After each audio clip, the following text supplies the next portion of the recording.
just 1,800 good for 2 packs na, ay mararanasan nyo ng matulog sa Malabatanes na stone houses dito sa Tagaytay. Gigising ka lang naman na may ganito kagandang view, peaceful na kapaligiran, maraming halaman, malamig na klima, at magagandang old stone houses na para kang dinala sa Batanes. Pahinga muna tayo dito sa Tagaytay. Tara!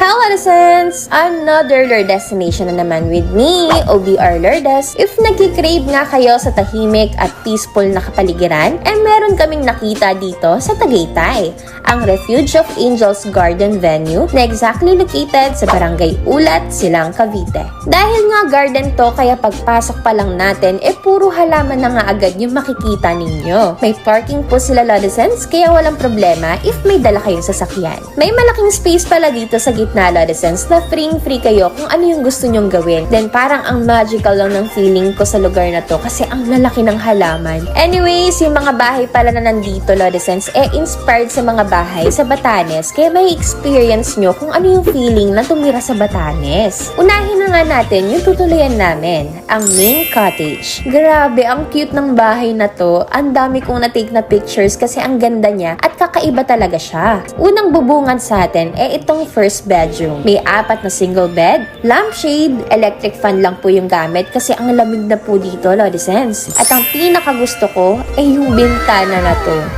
Grabe, ang ganda. Gantong-ganto yung gusto ko Yung nakahiga ka or nagkakapi ka tapos may ganito kagandang view yung bintana mo. Ang relaxing, diba? Pag morning, ang dami pang manok dyan sa labas. Medyo province vibes din siya. Dito rin pala sa baba matatagpuan itong sink kung saan pwede kayong maghilamos. Ang cute ng design, no? Tapos unique din yung itsura ng CR nila, Parang sala na rin to sa bahay, Pagkihulay po yung toilet and shower na may heater pa sa shawl. Akyat naman tayo dito, Lourdesans, sa bamboo stairs nila na very cute. At tada!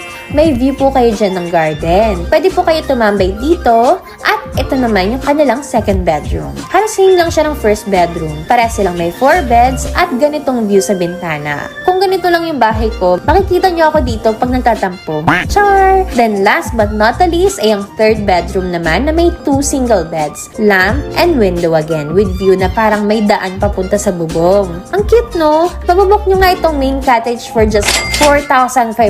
Good for 10 packs na. Grabe, diba? Ang mura. Parang 450 lang kayo per packs. Pero kaya Refuge of Angels ang tawag sa staycation na to, create daw kasi to para tirahan ng mga battered wives at single mom doon. Sa ngayon naman, 100% ng kikitain daw ng staycation na to, mapupunta sa charity ng bahay at yaman ni San Martin de Porres ng Bulacan.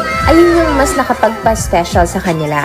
Punta na naman tayo sa mga kubo na to, Lourdesans. Ang Our Lady of Kasaysay, good for 2 packs yan na mabubook nyo naman for just 1,800 lang. Next is Santo Niño de Basco, Santa Marta de Sabtang, at Duplex, good for 2 packs na rin for just 2,500 naman. Very Instagrammable yung mga bahay, no? Labas pa lang. Santa Monica at Santa Rafael naman na 2,500 din.